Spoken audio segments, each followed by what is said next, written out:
this is really about corruption. So the Americans don't really care about winning a war. What they care about is spending as much money as possible because then they get a cut. It doesn't make sense. Right? And that's why the Americans are in the situation as they are. All right, let's continue.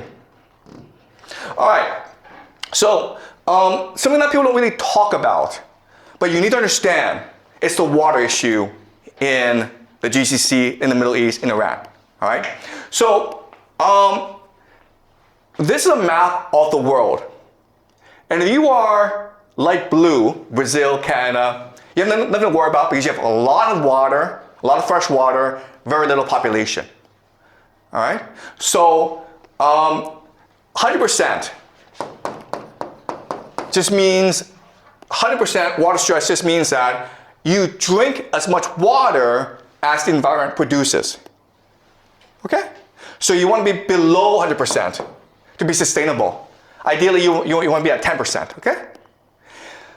If it goes above 100%, it means that you are drinking more water, using more water than the environment actually produces. Okay? So you're putting stress on the environment. So 20% is really bad, right? Because you're using twice as much water as the environment produces. Guess what, guys? Look at the Middle East, okay? Egypt. 6,420%. Saudi Arabia, 883%. All right? Bahrain, almost 4,000%. Dubai, 17,000%. All right? So water is a huge issue. Again, it doesn't matter if Iran kills American soldiers, destroys American military. It doesn't have to do that. All it has to do is destroy the desalination plants. And then the GCC is destroyed, okay? But it's also true that Iran has water issues. 72% is pretty bad. Okay? So even though the Iranians could destroy the GCC much faster than the Americans could destroy Iran, Iran is still in trouble, okay? So let me give you an example of this. This is like, so this is another map that shows you the issue of water scarcity, okay? And it's just basically the Middle East, okay? Their biggest issue in the future is water, okay? And that's where the geopolitical tensions will arise in the future over water. India is also affected as well, okay? All right. All right, so let's look at the map, guys. This is called Lake Urmia in northern Iran. It's the 6th largest saltwater lake in the world, or it used to be. Okay, this is what it was in 1984. This is the shallow, this is the deep, okay? You guys see that? It's really big, right? 20 years later, guys, this is what it looks like. There's no more water here. You can walk from here over to there, okay? There's some water over here, but it's shallow now. That's how serious the water issue is in Iran. And that's the weak point that the Americans and the Israelis will attack. All right? They want to make sure that Iran has no access to fresh water, which will cause devastation in their nation. Okay, that's strategy number 1. Strategy number 2 is this. This is a map of the different ethnic minorities in Iran. As you can see, it's a very diverse place. In the center are the Persians, but you also have 10 other groups as well. And in the borderlands, it's basically a different country, right? Like, these are basically different countries. And so these places have more common areas with their neighbors than they do with Iran. Okay, so the second weakness of Iran. The first is the water. The second is the ethnic makeup of the country. So the strategy of the Americans and the Israelis moving forward is to destroy Iran as a coherent nation state, divided into ethnic enclaves, and have them fight over water. That is the grand plan of the Israelis and the Americans. Okay. All right. This is the vision where Persia is limited and then all these other places are sponsored by the Americans and the Israelis. They're given money, they're given weapons, they're given political support, and then this war will wage over water forever. Okay? And this is how you destroy Iran and make sure Iran is no longer a viable threat to you. That is the plan of the Americans. Okay? As you can see, it's a pretty evil plan. And that's why they have not announced it. Right? Because if you announce it, you're like, why are you doing this? What did the Persians, what did the Iranians ever do to you to warrant you coming and destroying their civilization? And the answer is nothing. Right?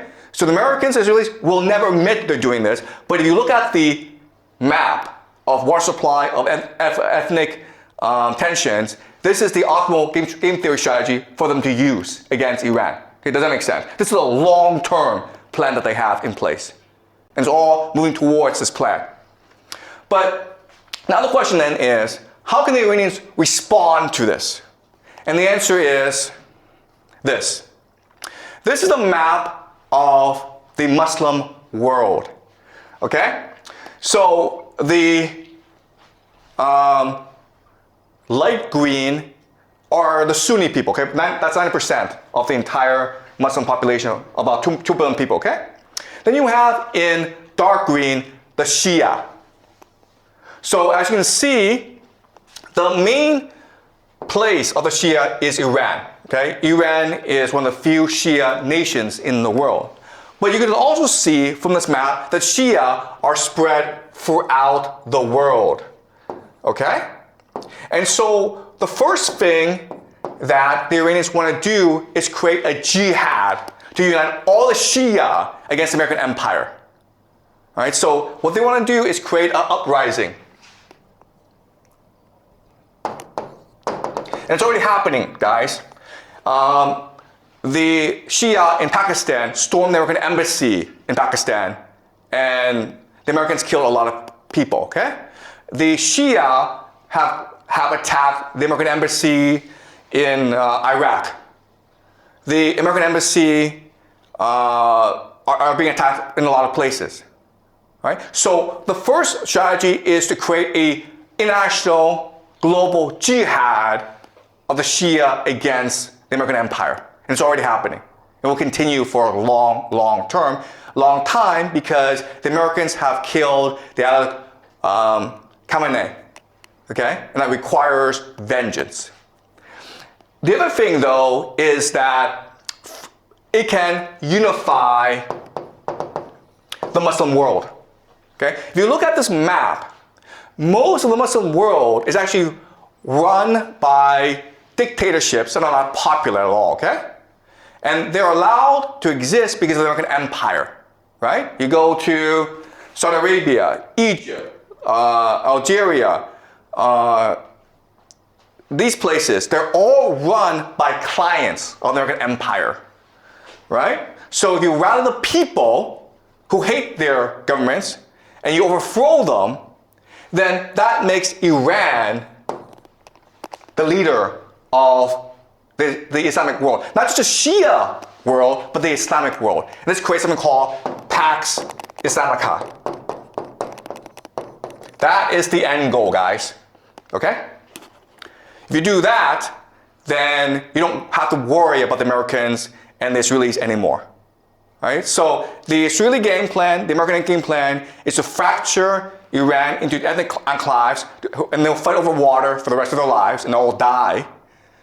The Iranian game plan is to create a religious war, a crusade, that unifies the Shia people, that overthrows the American empire and establishes something called the Pax Islamica. All right? All right. So, again, the key is the GCC.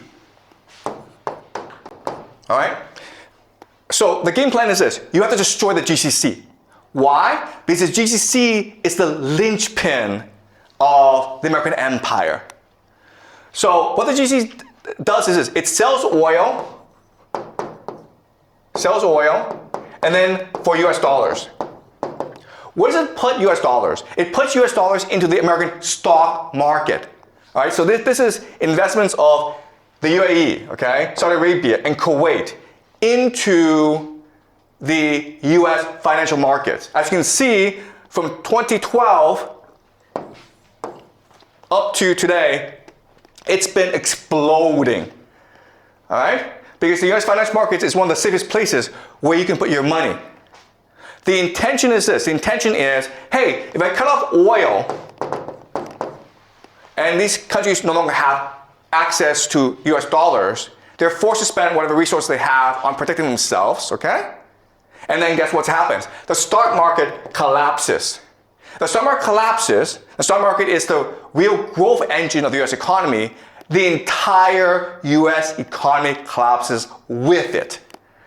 All right? There are about maybe 7 companies in America that accounts for about a quarter of stock market growth. Okay? These 7 companies, of course, are AI companies. NVIDIA,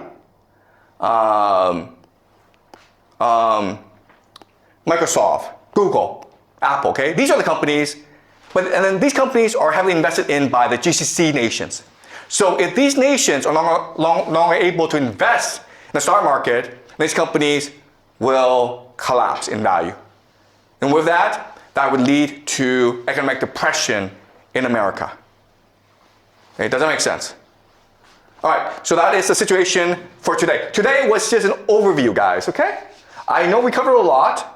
I know there's a lot to take in, but over the next few weeks, we will explore each issue in depth and really understand what's really going on, okay?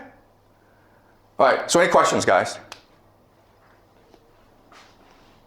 Any questions about what we've just learned? Okay. If other countries such as Italy, France, China, or Russia, they have also joined this war, like, what's the cause of they joined the war?